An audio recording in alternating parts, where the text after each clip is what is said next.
지난 시간에는 우리가 결혼 관계의 비유를 통해서 율법과 우리 사이의 관계에 대해서 살펴보았습니다.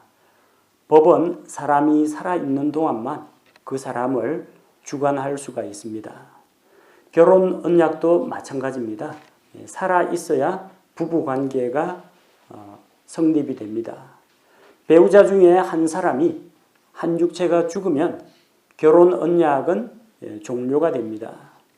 결혼 언약이 종료가 된 사람은 배우자와 사별한 사람은 다른 데 가서 재혼을 하더라도 법적으로 아무런 문제가 없습니다.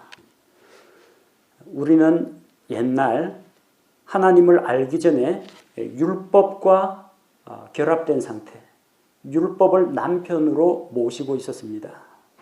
그래서 우리가 행한 선하고 의로운 일에 대한 보상은 없어도 하나님의 율법 조문 한 가지라도 어기면 율법으로부터 정죄당하고 심판을 선고받았습니다. 헤어날 길이 없어요. 둘 중에 하나가 죽어야 혼인 언약이 끝이 납니다. 그런데 율법이 안 죽어요. 하나님의 말씀이니까 없어지지도 않고 죽지도 않습니다. 누가 죽어야 돼요? 내가 죽어야 돼요.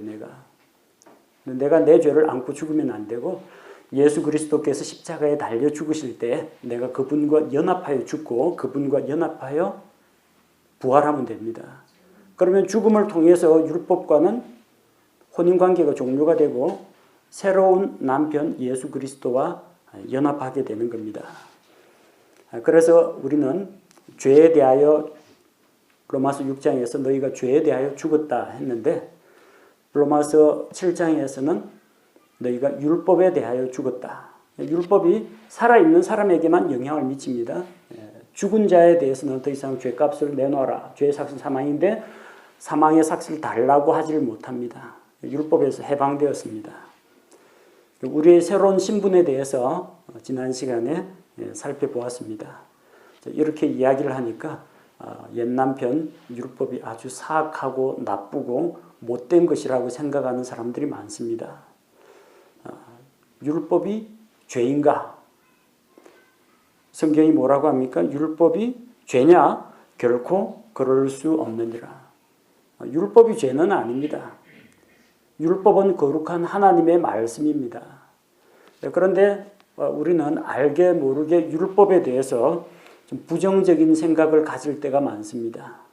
누가 뭔가 좀 법과 질서, 규칙을 잘 지키면 그렇게 하는 건 율법적이다. 좀 자유롭게 살아야지 왜 그렇게 꽉 매여 있느냐. 율법적이다. 그렇게 다른 사람을 비난합니다. 원리 원칙을 잘 지키면 그 율법 지키기 좋아하는 바리새인이라고 비난할 때가 있습니다. 은연중에 율법 하면은 뭔가 좀 부정적이고 은혜 하면은 좋은 거고 우리도 모르게 이런 식으로 잘못된 편견을 가질 수도 있다는 겁니다. 여러분, 율법은 나쁜 거 아닙니다. 율법은 죄가 아닙니다. 율법은 거룩하고 선하고 의로운 것입니다. 율법은 잘못이 없어요. 율법은 죄가 무엇인지를 보여줍니다. 오늘 우리 본문 말씀해 보니까 율법을 통하지 않고서는 내가 죄를 알지 못하였으리니. 죄가 뭡니까? 법을 어기는 겁니다. 율법이 있어야 죄가 무엇인지, 무엇이 옳고 무엇이 그른지, 무엇이 거룩하고 무엇이 부정한지를 판단할 수가 있다는 겁니다. 만약에 율법이 너는 탐내지 말라 이렇게 명령하지 않았다면 내가 탐욕이 무엇인지 알지 못했을 거라는 겁니다. 탐욕이 하나님 앞에서 죄라는 사실도 알지 못했을 겁니다. 도둑질하지 말라. 이 말씀을 통해서 도둑질이 무엇인지 생각합니다. 남의 물건을 허락 없이 몰래 가로채는 것, 도둑질이라는 걸 알게 됩니다. 그리고 그것이 나쁘다는 것도 알게 됩니다. 율법이 저것은 도둑질이야. 그렇게 하는 건 간음이야. 율법이 언제 도둑질 하라고 했습니까? 간음을 하라고 했습니까? 율법이 죄를 부추깁니까? 그렇지는 않습니다. 율법은 죄가 무엇인지, 간음이 무엇이고 도둑질이 무엇이고 우상숭배가 무엇이고 거짓말이 무엇인지를 보여줍니다. 뿐만 아니라 그렇게 살면 안 된다는 것을 보여줍니다. 율법은 죄가 아닙니다. 율법이 문제가 아니라 율법을 지키지 못하는 사람에게 문제가 있는 겁니다. 오늘은 이 율법에 대해서 다룰 텐데 율법은 도대체 무엇이며 어떤 기능을 하며 죄와 율법은 어떤 관계가 있는지 살펴보도록 하겠습니다. 자, 8절에 보니까 그러나 죄가 명령을 통해 기회를 타서 내 안에서 온갖 종류의 욕정을 이루었나니 이는 율법이 없으면 죄가 죽었기 때문이라고 했습니다. 죄는 하나님의 명령을 통해 기회를 타서 우리를 유혹합니다. 우리 안에 있는 육신의 욕망, 이것을 부추깁니다. 죄가 하나님의 명령을 통해서 우리에게 영향력을 미친다는 것. 어떻게 보면 참 이게 모순되는 것처럼 보이지만 사실입니다. 왜냐하면 율법에 죄가 기록되어 있기 때문입니다. 이것은 무슨 죄다 하고 율법에 기록되어 있습니다. 살인하지 말라, 간음하지 말라, 도둑질하지 말라, 거짓말하지 말라. 부모님께 효도해야 한다. 이웃을 도와줘야 한다. 이 안에 전부 율법 안에 옳은 것과 그른 것을 판단하는 기준이 들어 있습니다. 그 안에는 긍정적인 내용도 있고 부정적인 내용도 있습니다. 예를 들어서 이웃에게 선을 베풀라. 긍정적인 내용, 선이 무엇인지 알게 됩니다. 또 그 반대도 성립합니다. 이웃을 도와주지 않는 것, 그건 죄가 되죠. 이웃을 도와주는 것은 선인데 이웃을 돕지 않는 것은 죄가 됩니다. 보십시오. 율법에서 이웃을 도우라 하는데 그 안에는 돕지 않을 경우에는 죄가 된다는 거. 돕지 않는 그 개념도 율법 안에 들어가 있습니다. 그래서 죄가 하나님의 명령을 통해서 죄가 무엇인지 그 개념이 율법 안에 들어있기 때문에 하나님의 명령인 율법을 통해서 우리 안에서 욕정을 일으킨다는 겁니다.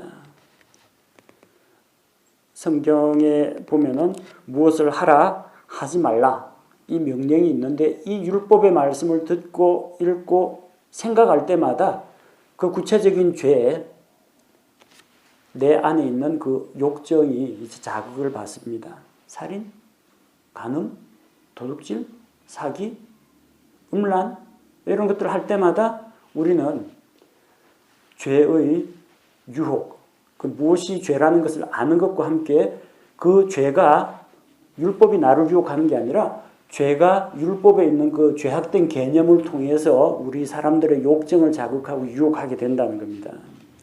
만약에 지난번에도 이야기했습니다만 법이 없으면 죄는 죽은 것이라고 했습니다. 법은 이것이 죄다, 이것은 죄가 아니다 판단하는 기준이 법입니다. 죄가 무엇입니까? 법을 어기는 겁니다. 요한 1서 3장 4절에 누구든지 죄를 범하는 자는 율법도 범하나니 죄는 율법을 범하는 것이니라. 율법을 범하는 것, 범법, 법을 어기는 겁니다. 죄는 법을 어기는 것인데 만약에 법이 없다면 어떻게 되겠어요? 하라는 명령도 없고 하지 말라는 명령도 없어요. 그럼 죄인지 아닌지 사람들이 구분을 못하게 됩니다. 지켜야 할 법이 없다면 법을 어기는 일도 없습니다. 지켜야 할 기준 가이드라인이 없는데 어길 수도 없는 거죠. 근데 뭐 사람들이 자기 돈 내고 술을 사 마시는 것은 일반 사람들의 선택의 자유입니다. 근데 옛날처럼 우리나라에 이제 뭐 흉년이 들었다, 쌀을 아껴야 된다 해서 쌀로 술을 빚으면 안 된다, 금주령이 내리기도 합니다. 이전에는. 옛날에는 술 마시는 게 죄가 아니었는데 금주령 내리면 그 기간 동안은 죄입니다. 이전에 1980년대 초반에는 대학생 과외 금지를 내렸습니다. 이 사교육을 자꾸 부추기고 공교육을 약화시킨다고 해서 과외 금지를 내렸습니다. 돈 받고 학생들 가르치는 거 불법 아닙니다. 요즘은 교육청이 아예 등록을 해놓고 학원 영업도 할 수가 있고 그 다음에 아름아름 아는 사람 통해 가지고 과외 같은 것들을 합니다. 죄 아닙니다. 근데 과외 금지령이 내리면 그 과외하는 그게 죄가 된다는 겁니다. 심지어 옛날에는 그 반공 문제, 뭐 간첩이라든지 아니면 이 뭐 불순분자들의 뭐 선동 이런 것들 활동들을 막고 치안을 유지하기 위해서, 그다음 또 다른 요인은 전기를 아끼기 위해서 12시 되면 뚜 하고 통금 사이렌 울립니다. 밤 12시 넘어가 밖에 나가면 잡아갑니다. 순금 돌다가 잡아갑니다. 야간 통행 금지가 법적으로 정해졌기 때문입니다. 근데 이런 야간 통행 금지에 대한 법이 없으면 밖에 나돌아다녀도 아무런 문제가 되지 않습니다. 지금 여러분 밤 12시, 새벽 1시, 2시 뭐 직장에서 늦게 오거나 뭐 새벽에 퇴근을 하거나 아니면 학원을 늦게 마쳤거나 야간에 차 몰고 다니거나 걸어 다녀도 죄가 아닙니다. 왜? 야간 통행을 금지하는 법이 없기 때문입니다. 법이 없기 때문에 내가 밤에 돌아다니는 것도 죄가 아니라는 겁니다. 법이 있고 그 법을 어겨야 죄가 되는 겁니다. 그래서 율법이 없으면 죄는 죽은 것입니다. 거꾸로 이야기해 볼게요. 율법이 있으면 죄가 살아납니다. 그 율법에서 하라고 한 걸 안 하면 죄입니다. 율법에서 하지 말라고 했는데 해버리면 죄입니다. 죄와 율법이 이런 관계라는 겁니다. 율법이 사악하거나 나쁘거나 율법이 우리 보고 죄 지으라고 명령을 하거나 죄를 짓도록 유혹하거나 그러지는 않습니다. 그것은 마귀가 이 죄를 통해서 죄에 길들여진 그리고 죄의 본성을 가지고 있는 우리 육체의 욕심을 자극해서 우리로 하여금 죄를 짓도록 하는 겁니다. 율법 그 자체가 죄의 원인은 아닙니다. 율법은 오히려 야 이게 죄니까 조심해 하면 안 돼 하고 경고해 주는 기능을 합니다. 죄를 짓지 말라고 명령을 합니다. 율법이 죄 지으라고 명령하지는 않습니다. 율법은 죄의 원인이 아닙니다. 그런데 이제 율법이 있으면 율법을 어기는 것이 죄가 된다는 겁니다. 9절에서 전에 율법이 없었을 때에는 내가 살아 있었으나 명령이 오매, 명령은 하나님의 명령 율법입니다. 명령이 오매 죄가 되살아나고 나는 죽었도다. 율법이 없을 때는 내가 살았습니다. 왜? 법을 어겨야 죄인데 법이 없는데 어길 법도 없는 거죠. 지켜야 할 법도 없지만 어겨야 할 법도 없는 겁니다. 그런데 하나님의 명령인 율법이 온 다음에는 죄가 살아납니다. 율법이 죄를 살려주는 건 아닙니다. 율법이 옴으로 해서 무엇이 죄인지 이거 하지 말라, 도둑질 하지 말라 하면 도둑질, 내가 도둑질이 죄라는 걸 알게 된다는 겁니다. 그리고 하지 말라고 했는데 하거나 하라고 했는데 안 하거나 하면 그때부터 이제 죄가 되는 겁니다. 율법이 온 다음에는 율법을 어기는 것이 죄가 되기 때문에 죄가 살아나고 연약한 우리 육신은 죄의 유혹을 견디지 못해서 죄와 타협을 하거나 죄에게 넘어가서 죄를 짓게 됩니다. 그리고 죄로 인해서 죄의 삭은 사망이요. 죄로 인해서 사망이 찾아옵니다. 그래서 나는 죄로 인해서 죽게 되는 겁니다. 율법이 사람 죽이는 거네요. 그거 아닙니다. 율법이 사람을 죽이는 게 아니라 자기가 지은 죄가 그 사람을 죽이는 겁니다. 율법의 잘못이 아닙니다. 율법이 없는 곳에는 범법도 없습니다. 로마서 4장 15절에 이는 율법이 진노를 이루기 때문이니 율법이 없는 곳에는 범법도 없다고 했습니다. 율법이 옵니다. 율법을 어기면 죄가 됩니다. 그런데 연약한 사람은 율법을 어기고 죄를 짓습니다. 죄의 삭은 사망입니다. 율법으로 인해서 죄가 활동을 하게 되고 사망이 사람에게 찾아왔다는 겁니다. 율법이 없을 때는 했는데 율법이 언제부터 있었느냐? 아까 율법은 명령이라고 했죠. 율법은 명령이라고 했는데 하나님께서 명령하셨습니다. 하나님께서 말씀하시고 명령하셨습니다. 그러니까 빛이 있으라 명령하시면 빛이 생기는 겁니다. 하늘에는 새들이 날아다니라 하면은 새들이 창조됩니다. 물속에는 물고기들과 물속 생물들을 풍성히 내라 명령하면은 그대로 이루어집니다. 하나님의 말씀에 권능이 있기 때문에 자연 만물이 다 순종합니다. 그런데 사람은 인격적인 존재로 하나님의 말씀을 듣고 행할 수도 있고 안 할 수도 있고 하나님께 순종할 자유도 있고 불순종할 자유도 있습니다. 바로 그 사람에게 하나님이 명령을 주셨습니다. 율법은 하나님의 명령인데 하나님의 명령은 하나님께서 사람을 만든 이후에 바로 주어졌습니다. 최초의 명령은 에덴 동산에서 주어졌습니다. 창세기 2장 16절 17절에 주 하나님께서 남자에게 명령하여 이르시되, 명령입니다. 뭐라고 명령했어요? 그 동산의 모든 나무에서 나는 것은 내가 마음대로 먹어도 되나 선악을 알게 하는 나무에서 나는 것은 먹지 말라. 먹지 말라고 했습니다. 선악을 알게 하는 나무에서 나는 것은 먹지 말라. 명령입니다. 먹으면 죄입니다. 안 먹으면 죄 안 짓는 겁니다. 그 나무에서 나는 것을 먹는 날에 내가 반드시 죽으리라. 먹으면 뭐라고요? 죄. 죄 지으면 반드시 죽으리라. 맞죠? 율법이 왔고 율법을 어기면 죄가 되고 죄를 지으면 사망이 찾아온다는 거. 만약 하나님께서 이런 말씀을 하신 적이 없다. 그러면은 선악을 알게 하는 나무 포함 모든 나무의 열매를 마음껏 따먹어도 아무런 문제가 되지 않습니다. 왜? 하나님이 법을 주신 적이 없으니까, 명령을 주신 적이 없으니까 지켜야 할 의무가 있는 법도 없고 어겨야 할 법도 법조문에 걸리는 게 아무것도 없다는 겁니다. 법 자체가 없으니까. 만약 이 명령이 없었다면 아담과 이브의 범죄가 없었을 겁니다. 그럼 왜 하나님께서 선악을 알게 하는 나무를 만들어 놓으셨냐? 사람 보고 죄 지으라고 한 것이냐? 그게 아닙니다. 하나님께서 사람에게 자유의지를 주신 것은 사람이 기계나 로봇으로 하나님의 말씀에 그냥 맹목적으로 복종하는 이런 꼭두각시 인형이 아니라 스스로 자원해서 인격적으로 하나님께 경배하고 하나님께 순종하기를 원하셨기 때문입니다.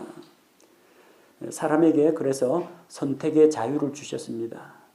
그리고 그 자유를 행사한 책임은 그 당사자에게 돌아온다는 겁니다. 에덴 동산에서 최초의 명령이 주어진 이후 하나님께서 각 사람에게 혹은 어떤 민족에게 여러 가지 명령들을 주셨습니다. 특별히 우리가 알고 있는 구약시대의 율법 하면은 십계명과 구약 성경에 기록된 하나님의 규례들을 이야기합니다. 이스라엘 백성이 이집트에서 나온 이후 시내산에서 모세를 통해서 하나님께서는 이스라엘 민족에게 자기 백성에게 율법을 주셨습니다. 너희가 이 율법의 말씀을 지켜 행하면 거룩한 민족이요 나의 택한 백성이요 나의 특별한 보물이 될 것이다 하시면서 그들에게 율법을 주셨고 율법을 통해서 하나님의 뜻이 무엇인지 알게 하셨습니다. 나는 이것을 기뻐한다. 이러이러하게 행하는 것은 내가 미워하는 추악한 가증한 죄다. 너희는 거룩하게 살려면 이렇게 행하여야 한다. 더럽고 부정한 것은 이것들이니까 너희는 경계하고 멀리하라. 이런 가이드라인을 주셨다는 겁니다. 그래서 십계명을 비롯한 구약 성경에 기록된 그 말씀을 하나님의 권위 있는 말씀으로 믿고 따라 행하면 하나님께서 그 사람을 받아주십니다. 그러나 그것을 어기면 법을 어긴 겁니다. 율법을 어기면 죄가 된다는 겁니다.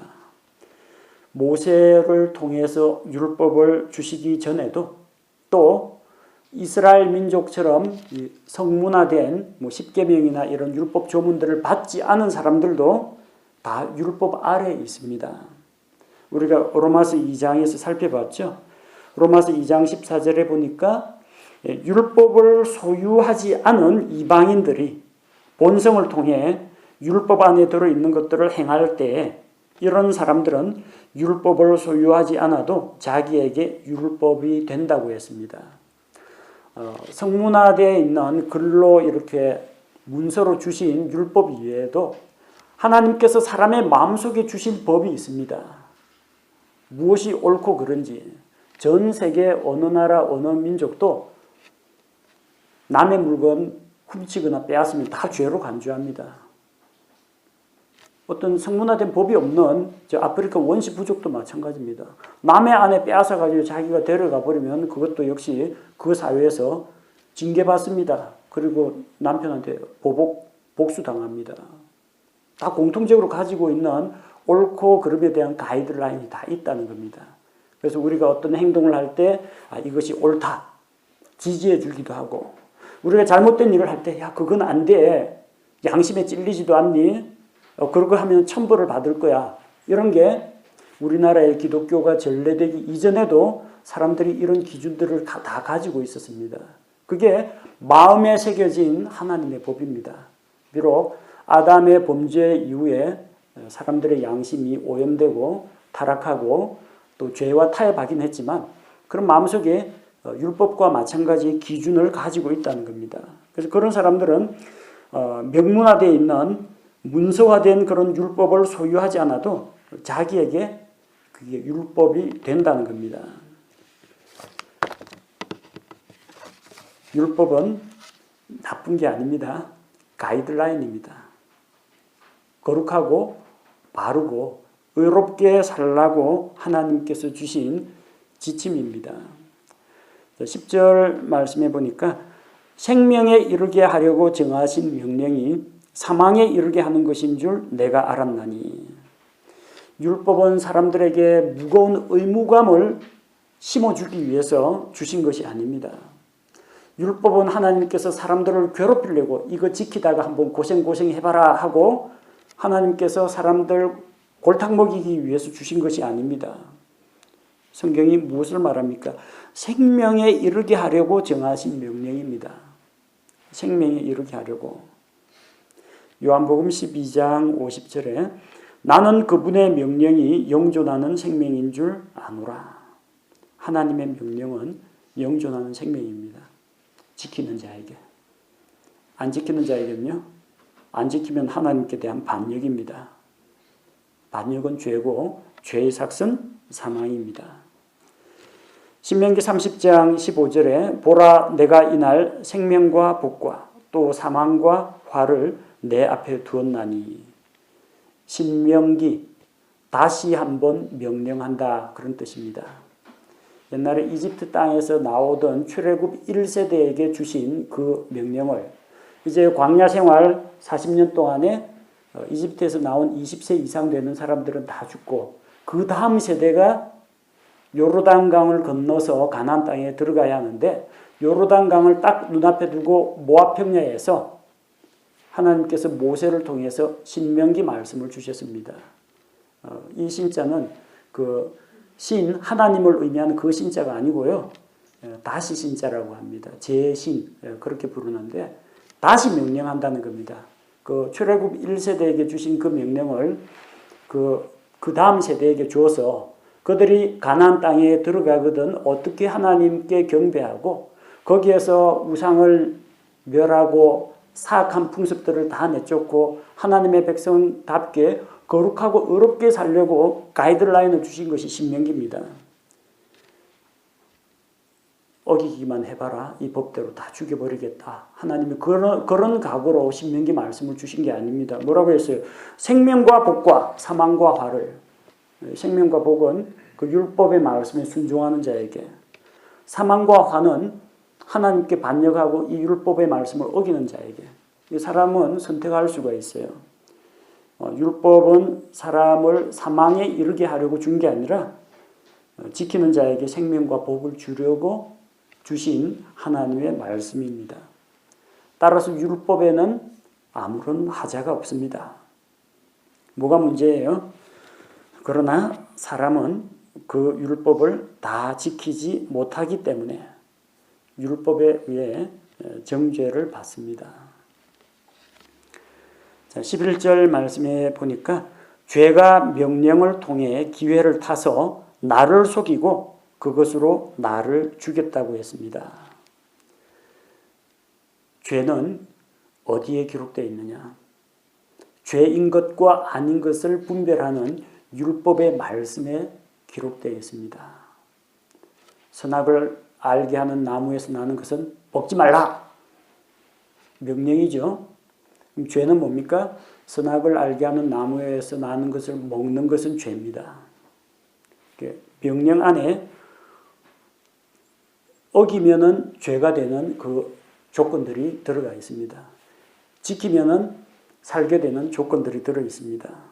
근데 죄가 명령을 통해서 나를 속이고 나를 죽게 만들었다는 겁니다. 죄는 사람을 속입니다. 여러분, 죄가 여러분을 죄짓게 만들 때 여러분에게 야, 아무개야 죄지어 하고 명령한다고 여러분이 듣습니까? 야, 내가 명령하는데 저 사람 죽여, 저 사람 한 대 때리고 와. 죄가 그런 식으로 명령하지는 않습니다. 죄가 나를 강제할 수는 없어요. 나를 속여서 죄를 범하게 만듭니다. 야, 저 여자 이쁘지 않냐? 몰래카메라로 살짝 한번 찍어봐. 사진 갖고 두고두고 보고 즐겨. 마음속에 은밀한 욕망을 부추깁니다. 우리는 몰카는 죄입니다. 지하철에 다 그렇게 적혀 있습니다. 아, 몰카는 죄구나. 몰카가 뭐지? 아, 남의 신체 몰래 촬영하는 거. 봐요. 명령 안에 짓게 되는 죄의 내용이 다 들어가 있다니까요. 근데 안 하면 되잖아요. 안 하면 되는데 이 육신의 욕망, 아담의 타락한 본성을 가지고 있고 죄를 더 좋아하는 이런 육신적인 욕망을 가지고 있는 사람들은 죄의 유혹에 속아 넘어간다는 겁니다. 딱 눈 감고 안 하면 아무 일도 안 일어나는데 꼭 한 번쯤 안 들키면은 괜찮지 않을까 이것 정도쯤이야 남들도 다 하는데 이런 식으로 타협하다가 죄한테 속아 넘어가는 거예요. 그 딱 한순간만 참으면 되는데 나를 속이고 속아 넘어간 거예요. 나를 사망에 이르게 했다. 나를 죽게 만들었다는 겁니다. 우리는 히브리서 3장 13절 말씀처럼 죄의 속임수를 조심해야 됩니다. 죄의 유혹을 조심해야 됩니다. 죄는 우리를 속입니다. 이 죄를 저지르면 무시무시한 지옥의 형벌이 기다리고 있을 것이야. 그건 율법이 하는 말입니다. 죄는 그런 식으로 안 합니다. 하나님께서는 율법으로 이렇게 말씀하십니다. 선악을 알게 하는 나무에서 나는 것을 너희가 먹는 날에는 너희가 반드시 죽을 것이다. 이렇게 이야기합니다. 이 어디 유혹합니까? 이 명령입니다. 죄는 어떻게 유혹해요? 그것을 먹는 날에는 너희 눈이 밝아져서 너희가 하나님과 같이 될 것이다. 이런 거짓된 약속을 합니다. 그거 속아 넘어갔어요. 아담과 이브가 그게 속아 넘어갔어요. 율법의 명령을 그대로 지키면 아무 일도 안 일어납니다. 그것을 먹는 날에는 죽으리라 했는데 안 먹으면 안 죽죠. 영원히 삽니다. 그러나 마귀가 아담과 이브에게 거짓말로 속였습니다. 먹으면 안 된다는데 먹게 되면 죄를 짓게 되면 먹게 되면 너희가 눈이 밝아질 것이요. 정말로 뭔가 하나님처럼 신들같이 될 거다. 그런 거짓된 약속을 사람들에게 주고 사람은 거기에 속아 넘어갔다는 겁니다. 죄는 명령을 통해서 옵니다. 율법을 통해서 옵니다. 율법이 잘못된 게 아닙니다. 율법 안에는 어기면 죄가 되는 그 행동 조건들 이게 딱 들어가 있어요. 우리로 하여금 그것이 죄가 틈을 타서 우리의 욕망을 부추겨서 죄 짓게 만드는 겁니다. 율법은 좋은 겁니다. 옛 남편 엄격하고 고지식하고 죄를 지으면 신상필벌하는 그 엄격한 남편으로 묘사됐지만 그것은 하나님이 거룩하시기 때문에 율법이 엄중한 것입니다. 율법 자체가 틀린 말 하지는 않습니다. 12절에 보니까 그런즉 율법도 거룩하고 명령도 거룩하며 의롭고 선하도다. 율법은 좋은 겁니다. 사람들은 자기 행동은 반성하지 않고 법을 탓합니다. 이런 법이 없었더라면 내가 죄인이 되지 않았을 텐데, 그렇게 항변하는 사람들이 더러 있습니다. 물론 세상에는 좀 억지 같은 법도 있고 우리가 다 외우질 못해가 알지 못했는데 그게 죄가 되나요? 난 몰랐는데, 그런 법도 있습니다. 지난번에 소개한 것처럼 좀 황당하고 어처구니 없는 그런 법들도 있습니다. 어쨌든 뭐 이런 법이나 저런 법이나 법을 어기면은 죄가 된다는 겁니다. 이 세상의 법에는 어떤 한계나 단점들이 있습니다. 우리 논리나 이성에 비춰볼 때 좀 적합하지 않다, 타당하지 않다, 그런 법들도 존재합니다. 그러나 하나님께서 세우신 법은 완전합니다. 완전한 하나님의 법, 엄격한 법, 한 가지라도 어기면은 율법에 걸려 넘어지게 되는 그런 법이 우리에게 주어졌습니다. 하나님의 법이 완전하고 엄격하고 거룩한 것이 문제가 아니라 그 법을 지키지 않는 사람이 문제가 되는 겁니다. 그러니까 율법 탓할 필요 없습니다. 마귀 탓할 필요 없습니다. 세상 탓할 필요가 없습니다. 누가 죄 지으라고 했습니까? 율법도 죄 짓지 말라고 했는데 유혹에 넘어간 사람이 어리석은 겁니다. 13절 말씀해 보니까 그러면 선한 그것이, 뭐가 선하다고 해서 율법도 거룩하고 명령도 거룩하며 의롭고 선하도다. 하나님의 말씀은 선합니다. 율법은 선합니다. 선한 율법이 내게 사망을 이뤘느냐? 결코 그럴 수 없느니라. 율법이 사망을 가져오는 거 아닙니다. 율법이 사람으로 하여금 죄를 짓게 만드는 것도 아닙니다. 죄가 선한 율법을 통해서, 그 율법의 기능, 죄를 깨닫게 하는 그 율법의 기능을 통해서 사람에게 죄를 짓게 하고 사망에 이르게 하는 겁니다. 율법은 죄를 죄로 드러내는 역할을 합니다. 오직 죄가 죄로 드러나기 위하여 선한 그것, 율법을 통해 내 안에서 사망을 이루었나니, 이것은 죄가 명령을 통해 넘치도록 죄로 충만하게 하려 함이라. 율법은 죄가 심각하게 죄라는 사실을 우리에게 보여주는 역할을 합니다. 선한 율법이 사망을 이루게 하는가? 율법이 사람을 사망에 이루게 하는 것이 아니라 그 사람이 지은 죄가 그로 하여금 사망에 이르게 합니다. 율법은 선하고 의로우나 사람은 선하고 의롭지 못합니다. 율법은 하나님께서 주신 거룩하신 명령입니다. 그 율법에는 하나님의 뜻이 나타나 있고 하나님의 성품이 드러나 있고 하나님이 기뻐하시고 좋아하시는 것과 하나님이 미워하고 싫어하시는 것이 들어 있습니다. 율법은 사람이 어떻게 살아야 하는지를 보여줍니다. 다만 문제는 율법은 사람이 바르게 살도록 만들어 주지는 못합니다. 바르게 사는 것은 율법에게 순종하는 각 사람의 책임입니다. 율법은 죄가 무엇인지 깨닫게 하고 정죄하긴 하지만 죄를 용서해 주지는 못합니다. 율법은 죄를 지은 자를 심판하긴 하지만 죄를 대속해 주거나 용서해 주는 기능은 없습니다. 사람들 중에는 율법을 부정적인 것으로 보고 율법하면 그냥 폐지되어야 할 것으로 보는 견해가 많습니다. 그러나 천지는 없어질지라도 하늘과 땅은 없어질지라도 하나님의 말씀은 없어지지 않습니다. 온 세상이 없어진다고 할지라도 율법의 1.1획도 땅에 떨어지지 않을 것입니다. 율법은 선하고 의롭지만 사람이 그것을 지키지 못하니까 문제라는 겁니다. 율법이 있기에 우리가 옳고 그른 것을 분별합니다. 죄가 무엇인지 압니다. 그리고 말씀을 통해서 죄가 무엇인지 깨달으니까 회개도 하게 되지 않습니까? 말씀을 통해서 내가 죄인인 걸 아니까 구원자를 의지하게 되지 않습니까? 율법은 우리를 그리스도께로 인도하는 훈육선생의 역할을 합니다. 다만 그 죄가 율법을 통해서 사람을 사망에 이르게 합니다.